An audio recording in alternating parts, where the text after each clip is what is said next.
நலாக்கோட்டை பஞ்சாயத்து என்னையா மானங்கட்ட பஞ்சாயத்து. மக்கள் ரோட்டில் இறங்கி போராடினாங்கன்னா நாரி போயிடும். பஞ்சாயத்து நிர்வாகமும் இந்த பிதிர்காடு பகுதியில் இருக்கிற எந்த குப்பையுமே பஞ்சாயத்தில் எடுக்கிறதில்லன்னு நினைக்கிறேன். ஏன்னா எங்கே பார்த்தாலும் குப்பையாகவே இருக்குது. குப்பை வண்டியை கொண்டு வந்து காமிச்சு சீன் மட்டும் போட்டு போயிடுறாங்க.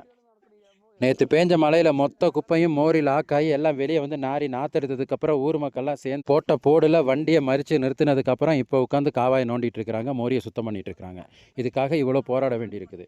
எல்லாரும் ஒரு விஷயத்த புரிஞ்சுக்கோங்க, போராட்டம் பண்ணுறது தப்பு கிடையாது. சும்மா கட்சிக்காரன் கூப்பிட்டான், சங்கத்தில் கூப்பிட்டானா அவங்களுக்காக போய் போராட்டம் பண்ணுறதுக்காக, உங்களுக்காக, உங்கள் தேவைக்காக நீங்கள் போராட்டம் பண்ணலாம்.